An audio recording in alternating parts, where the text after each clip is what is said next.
everybody, I hope you're doing good today. We are going to do the December monthly chat with you. I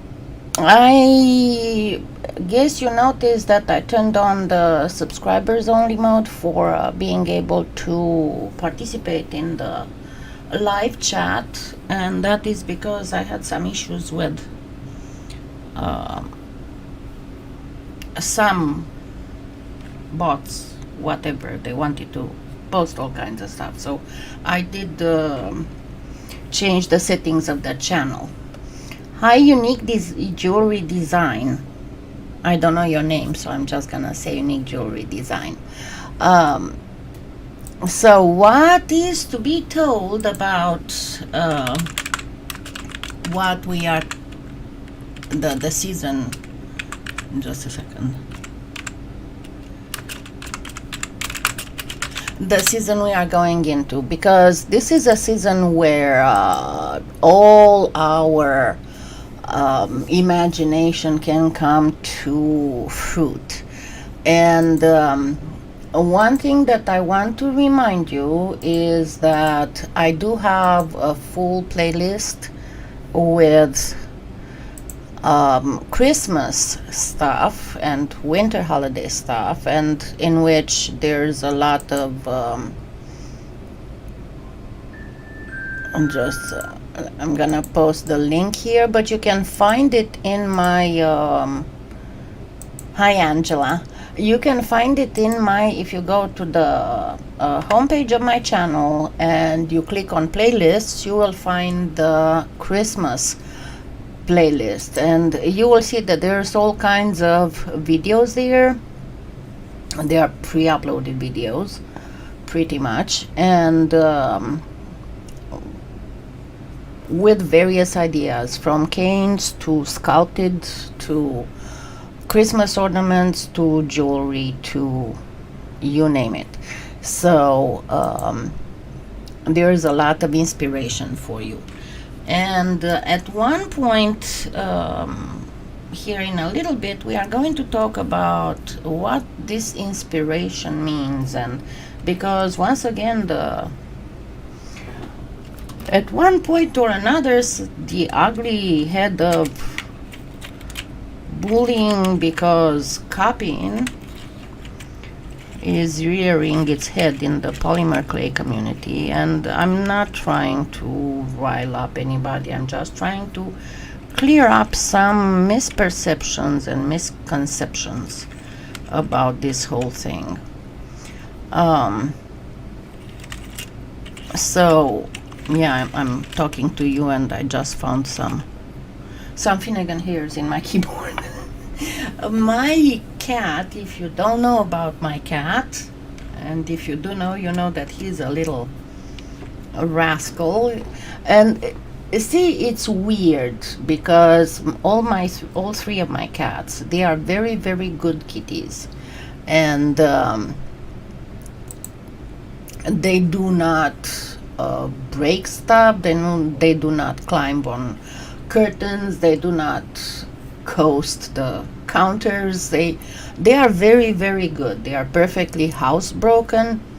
They are little angels. But Finnegan has two quirks, and one of them, I think it's because I introduced him when he was very, very young to polymer clay. I mean, he was like 3 months old, and I got him on the table here to keep me company. And since then, he regards this as his territory, and from time to time, he would come and pay visits to my craft table. And I can see when he pays visits to my craft table, because I find all kinds of Finnegan's hairs all over the place. But so I guess he did pay a visit in the last hour or so. And it can become pretty irritating because his hairs, if you're not paying attention, especially for that, and on a black keyboard, it's easy to see. but on a white tile background it's hard to see because he's white and his hairs are so thin and fine that I don't realize that there's a hair in my clay until I'm, what is this? Anyway, so getting back to Christmas. Tomorrow we will have a cane. I will make a cane for a pen covering because I thought that pens, homemade pens, may make a pretty nice gift for your friends and for your family and for yourself if you just want to have a pen or several, you know, winter themed. So we are going to do that, and like I did the pen covering pen tutorials before, I will show you how to cover the pen with the cane so that it would be absolutely seamless.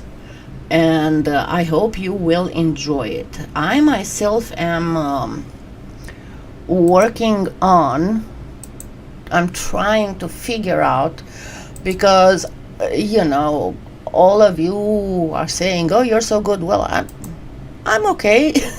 But there are so many people that are so much better than me, and some of the stuff that they make, it just absolutely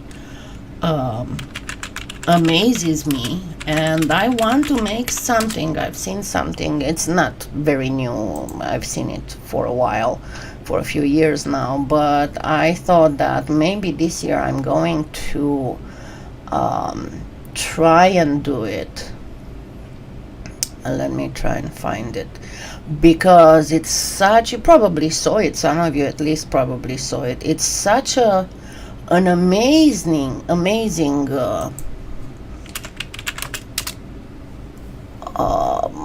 perfection. I don't know how else to call it but perfection, and I absolutely want to try that. It is made with a cane. There we go, I found it. And it's in the polymer clay workshop. Let me get the display. This, I want to do something like this because it is absolutely fabulous. And I will try to make a cane in this style for the pen. I said in this style, maybe inspired by it. Of course, I will mention the polymer clay workshop because their canes are absolutely fabulous. So this is my project for the near future. Hi Sonia, how are you doing? But generally speaking, and I know it's a little late for me to talk about this, but generally speaking, whenever you're trying to do Christmas stuff, you have to make sure that you have your polymer clay supplies there. The most important things are 3 colors, and they may be regular and they may be pearlescents, and that would be white, kind of scarlet red, and the best would be the pomegranate color of Premo. And then there would be a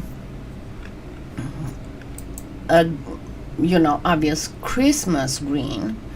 And let me see, Premo used to have the jungle green, which worked absolutely perfect for it, but they don't make it anymore. And I've been saying, and I'm trying to find again my recipe for it. But if you are working in Cernit, I'm going to tell you what color to get. You can get the emerald green, would work just fine. If you're working with Fimo, and talking professional Fimo, you can go with, just a second, uh, combining equal parts of true green and leaf green. That should bring you closer to what you're trying to get.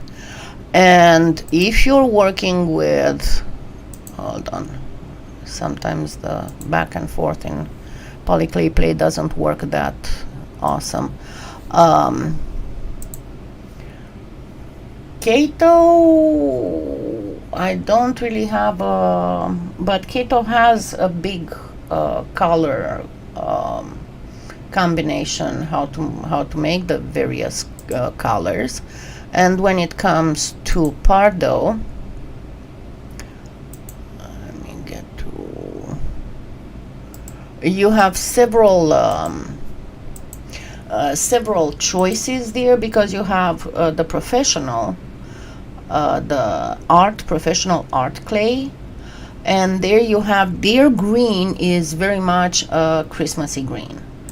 And then you have the jewelry clay, where you have the Amazonite, that even though the real color of the Amazonite, it's not that green, but in the Pardo jewelry clay, Amazonite green is absolutely perfect. And of course white. And hi Teresa, and if you want to do white, you can do it a regular white or pearlescent. And remember that with a pearlescent you can create all kinds of snow effects and ice effects. If you look at that list that I linked, there would be, let me open it again so I can show you. Oh no, don't start it. There would be, for example, if you look in the Spirit of Winter, I know it is a little bit of an older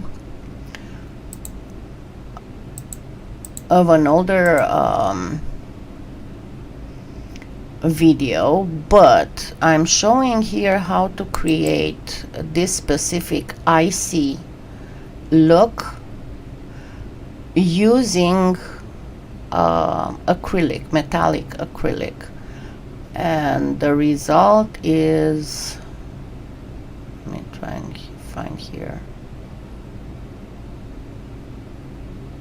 The result is very icy looking. The back is using only white pearlescent, and I show here how to create that effect using just the white pearlescent, and you get this beautiful icy looking thing just by the way you model the clay. I think I went too far back. And this is the icy look on the front.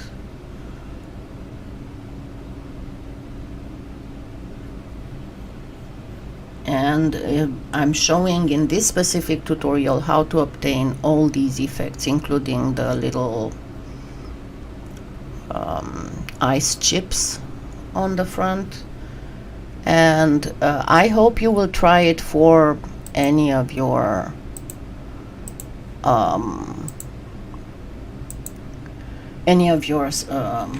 projects. Okay, now let's talk a bit about the whole thing with the copyright and with the copying and everything. Of course, the law says that techniques cannot be copyrighted.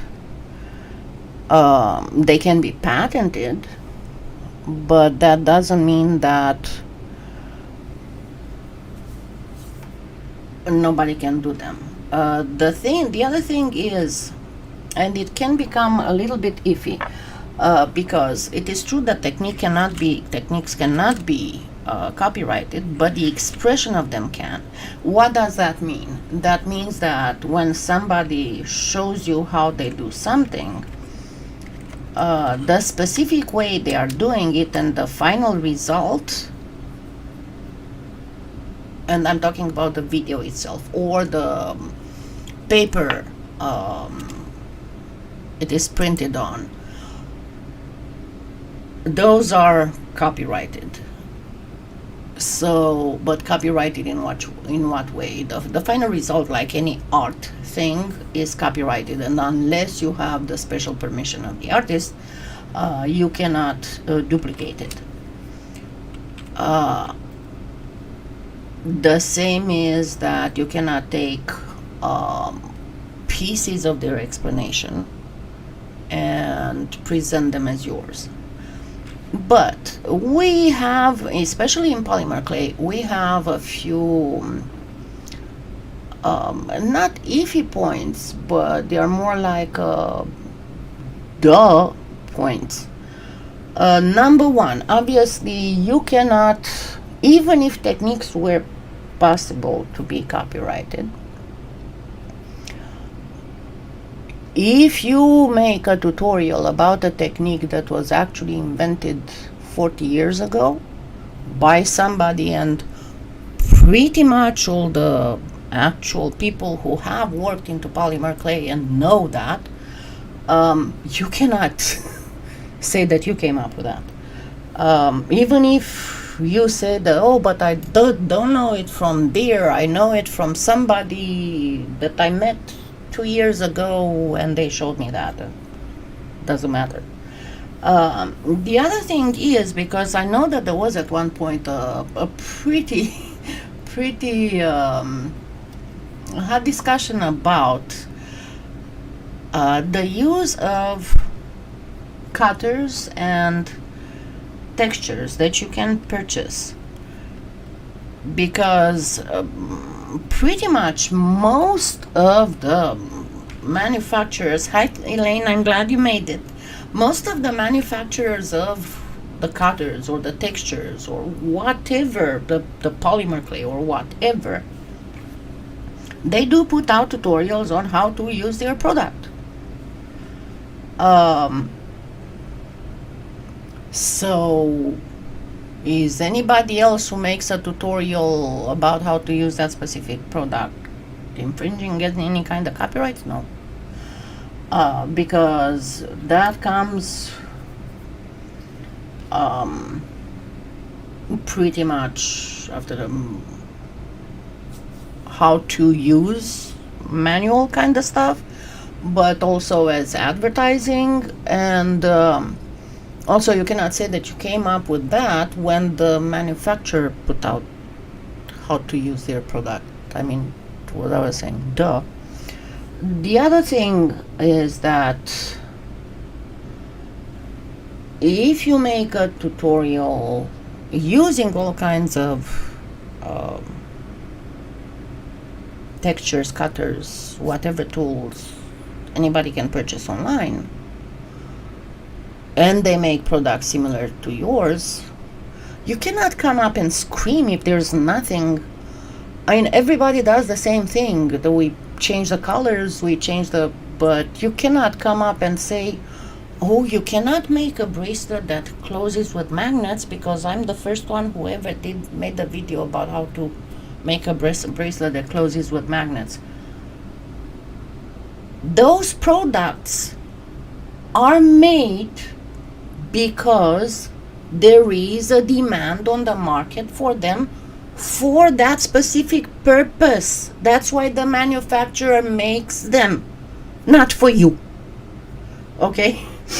The other thing is, and I know that I've seen that a lot of times, that, oh, if you make something that I've shown you how to make in my tutorial, you have to mention my name all over the place because you learned that from me.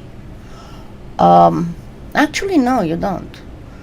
How do you think, if that would be an everyday requirement, or it would be like I go to the grocery store and I would say, oh, these buy one get one half would be $15, right? And I know that because I had teacher XX in 6th grade who taught me how to calculate this. I mean, and the simple fact that you make a tutorial that is to teach people,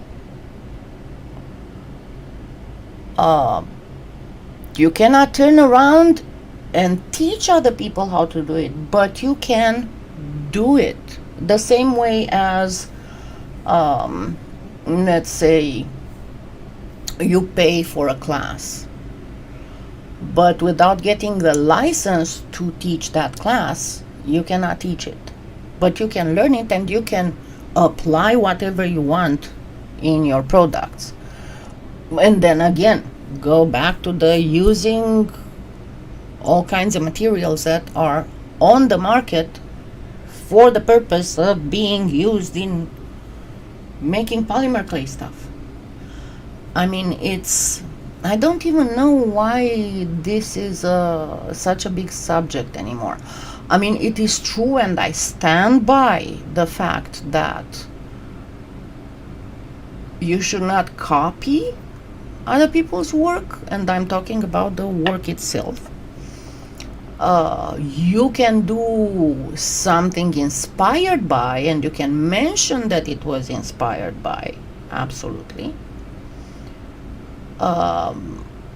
And if you develop something from what somebody else came up with, it's just common courtesy to mention them, but you cannot claim that you're the sole owner of the knowledge of how to put a texture on polymer clay and how to put the polymer clay on a baking blank, and how to cut it and how to put it together, because everybody's doing that, and there were people decades before you who did that.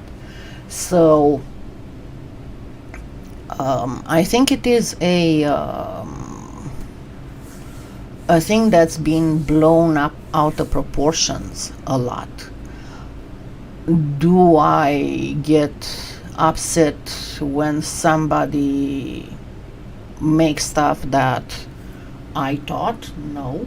And if you know, and if you didn't notice, at the end of my videos, I give full permission to everybody who is watching my tutorials to go ahead and do it exactly how I do it, until they can do it how I do it, and then they can start adding what they want, because that's the purpose of teaching. But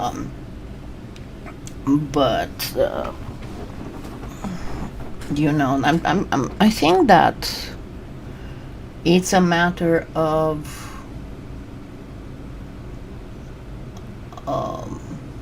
common sense. It's a matter of mental sanity to not have certain insane requirements from people around you and from people you've never seen. Now, on the other hand, I am entirely against, and as I was talking about the lesson, when an artist puts out a paid tutorial, because people who do not make tutorials don't know, and I'm talking about the more special technique, more special stuff. I have no idea how much work goes behind coming up with something new in this day and age, when everything has been done and redone and redone and redone. But I consider it a very, very poor taste and ethic to go to a paid workshop or to purchase a paid tutorial and then turn around and teach it yourself, be it for pay or for free on YouTube, just to raise your subscribers number. That is entirely different. And just because, I mean, it's just horrible. But when it is just something that everybody does, and I said it's a fine line. It's one thing,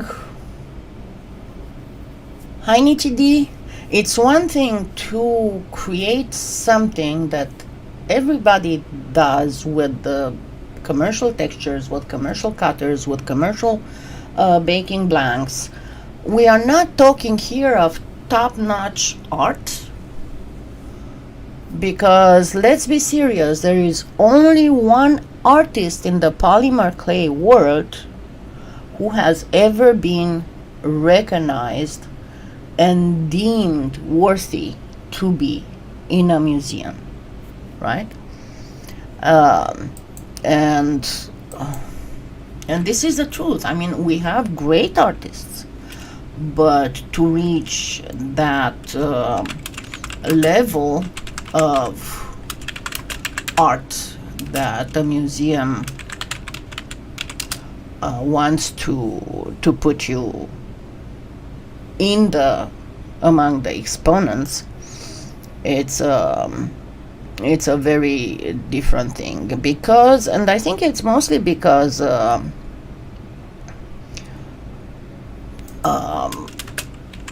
we are talking about plastic, and it's not, and I'm talking about big museums, because yes, there are museums that are dedicated entirely to polymer clay.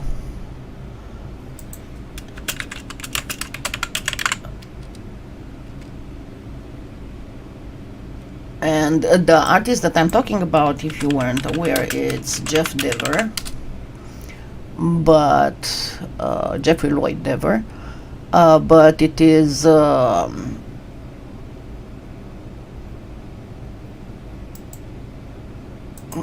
something that his art cannot really be. It's so unique that it cannot really be. I mean, compared to anything else, he's entirely unique. And hold on, let me, in case you've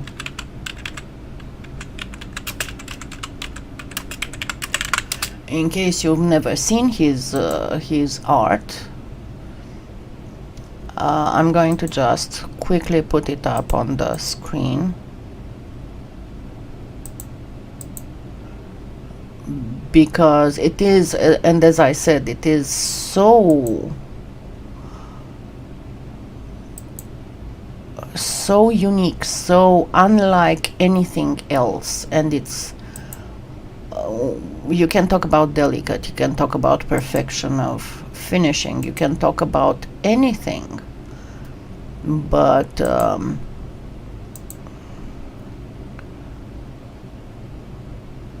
it is very floral. It makes you think always of plants, it makes you think of things like this. And again, I'm not saying that there aren't other artists who are famous and whose works are absolutely fabulous, but what I'm trying to get at is that we are talking about, most of the time we are talking about more of a craft than an art. Okay, I think that it's Donna. If your name is Color Splash Donna, it must be Donna, right? So to get back to that, yes, it is sad that it still appears. We do live in a reality that right now it's more of a shark eating shark than it ever was, and we are also talking about bad financial times, but things can always be talked, and and starting to rant and rave just because somebody made a tutorial of making something that was kind of like what you did, just because it used the texture and the cutting and the baking blank, is, I don't even know how to consider it. Ridiculous, pathetic, because we are talking about something that's public, not about something that's... And not only that, but let me put it this way. At the latest, let me see what is...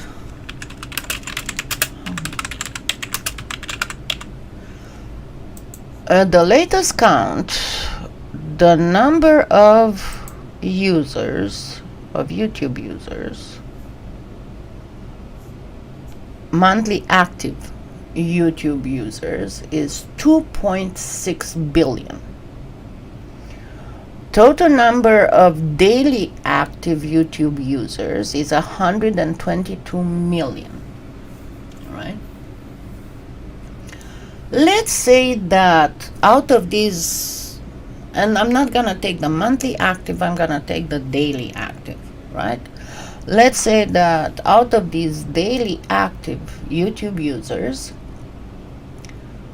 only 0.5% have an interest in polymer clay, right? So that would still mean over 6,600,000 people if we would consider only 0.5. But the numbers are more like actually interested in polymer clay and learning,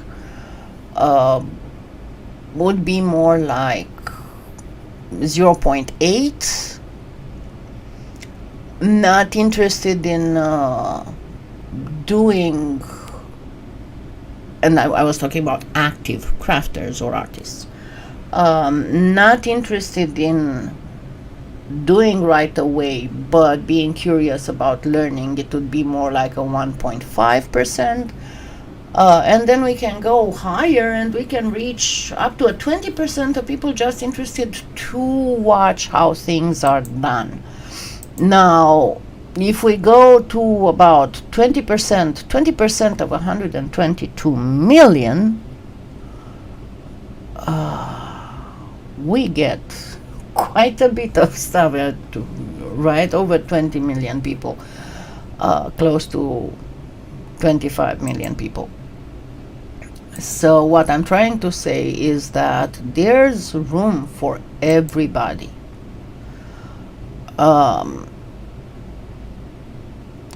When I was born and when I grew up, when I was a child, the number of people on this planet were about 2 million, a little bit over 2 billion, over a little bit 2 billion.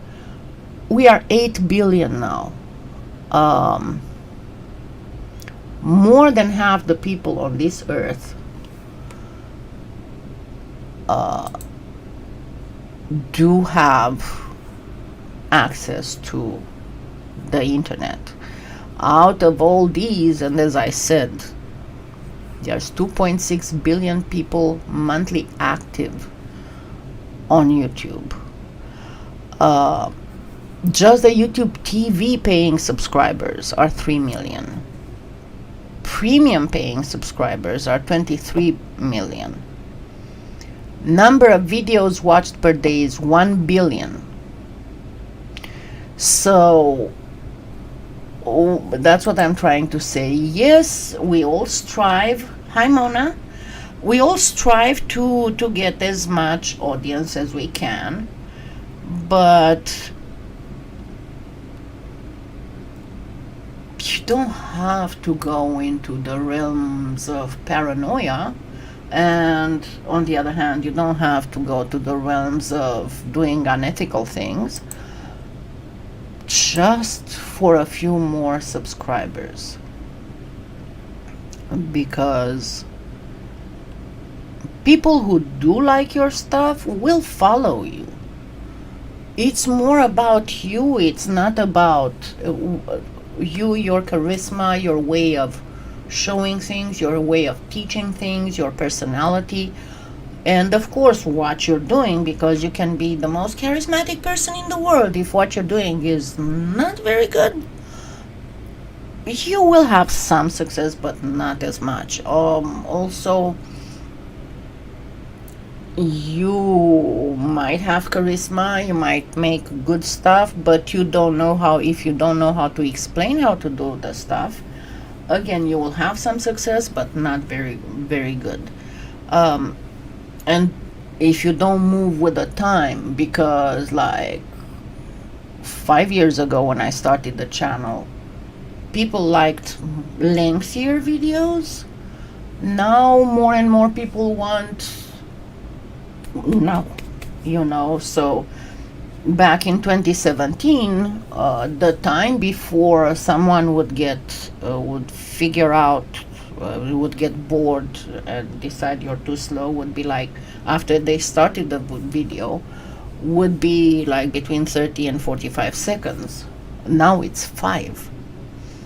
So you need to change the way you do things, and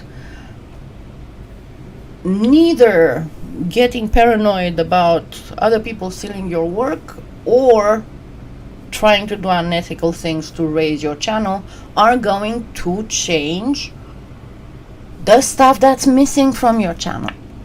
Okay, so that's what I'm trying to say. And the other thing is that stop being so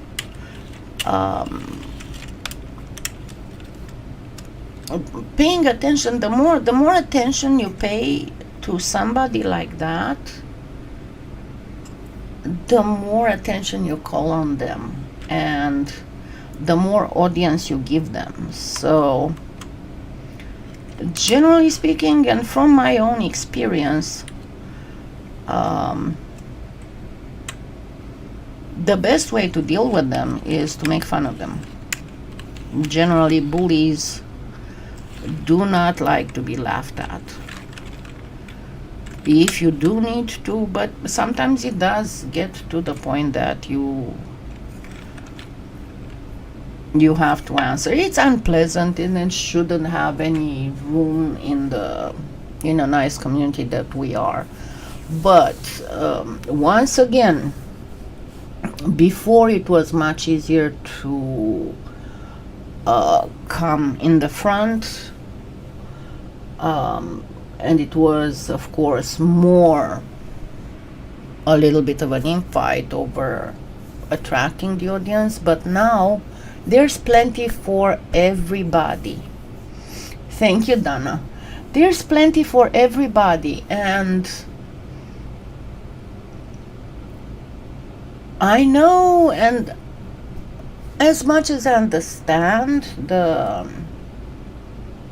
the reasoning behind it, because again, we are going through pretty bad financial times for everybody except the most rich. And even the most rich, I mean, look at FTX.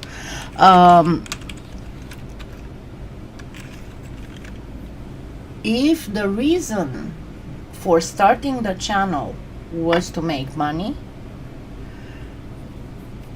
instead of the reason for starting the channel to teach people, and if money come along, that's okay, but if they don't, you still go on and teach.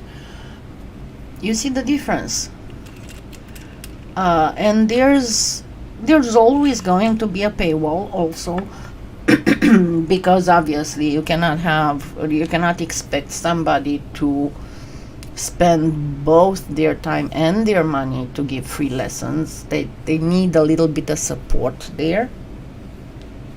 But generally speaking, there's not a lot of people who make tutorials who have made a lot of money by making tutorials. And again, people who go open a YouTube channel in the idea that they are going to make a lot of money because of the ads, that is wrong. Because That's not, unless you are some kind of star or you manage to be and you know what I'm talking about. Unless you're one of those, your money you shouldn't be focusing on making money from ads. I know channels that have no more than 10,000 subscribers, but they have six-figure income a month because they are very niched, super niched, and they have affiliate deals. So it all depends. And I know a lot of channels who have received offers of affiliate, but being an affiliate requires work. And just being proud of being an affiliate with a company just because, oh my God, I'm an affiliate, is not going to bring you a lot of money. So yeah, that's the I think I just went on ramblings on stuff, but that's what I wanted to say about the whole, because it was again some kind of scandal. It was again some kind of, hi Karen. And I just wanted to say, it's Christmas is coming, the winter holidays are coming, so many bad things happen in the world. Just try to think a little bit before you start doing stuff, because there are so many things that are so duh that the only thing some people do about themselves is just showing how greedy and paranoid they are. Okay, sorry, I'm blunt. Now let's go back to the winter polymer clay. As I said, tomorrow we are going to do winter themed cane for pen covering. And I did update the influencer store with silk screens that are Christmas themed, and I did find some more Christmas themed stuff and in resin and in other places, so you can go ahead and look at that. I did get the one of the cutter sets. Hold on, let me make some room here. One of the cutter sets that was on sale for Black Friday. No, not display, sorry, this one. And I really love them, and I'll definitely make something with them. Some of them are pretty much like but it was like $8 or $9, pretty much like the Premo cutters or the Makins cutters, more like the Makins cutters. But there are some, so these would be more like the Makins cutters. But there are some that are very different, and they are very unusual and can be used for all kinds of earrings and things. And I personally don't understand why this shape is so much in vogue, but it is, so I'm gonna make something about it with it. But as you can see, there's all kinds of stuff. And one of the little bitty doodler thingies. And it also came with, I don't know what, I think I put them in the jewelry find with the findings for earrings. There's all kinds of stuff. So yeah, we'll do something about that. Let me put them back. And we will use the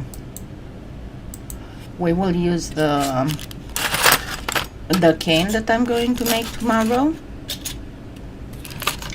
We are going to use it for jewelry as well, but I will leave it for tomorrow to tell you more detail on how we are going to use it. because it's going to be a little bit more special. And remember when I've been telling you that the best thing whenever you make a cane, no, to me it looks like a, you know, those, I forgot how they are called, the things that are U-shaped and they have like, they are pointy and they are used to keep a cable on the trim, on the bottom trim of the wall, on the floor trim. That's what that's the inspiration they give me. But anyway, what I was talking about is that, remember I told you many times that when you want to store a cane, store the original triangle that you started the cane from. Do not store a cane reduced, because in order to use it you need to warm it up, and the way to warm it up is by reducing it. And if your cane is already like less than half an inch, like 5 millimeters or 6 millimeters, that's going to be very hard to reduce, because you're gonna get some so always keep the original triangle or the original cane as much as you can of it in a large size. And also I always keep the original triangle, because remember how I showed you in the 101 complex canes, depending on the way that you put it together, you can get different patterns, different designs, but once you use it in one design, it's gone. You cannot do another design. That's why you have to keep to hold on to that original triangle if you want to make things that are different. But anyway, so I hope you are doing good and you are ready for the holidays. It's still kind of late autumnish weather here. We did have our winter and now it's the third autumn, I think. Remember, I was telling you about the Oklahoma weather, that we get like summer, winter, just kidding, it's summer again, then fall, tornado season number 5, stuff like that. So yeah, and I'm still working outside, and I have only a little bit left to finish remodeling remodeling, it's not really remodeling, I'm not painting anything, I'm just recaulking, cleaning. Actually I did paint the windowsill in the bathroom, I did paint, but that's not really remodeling, it's just upkeep and maintenance. So I'm getting there.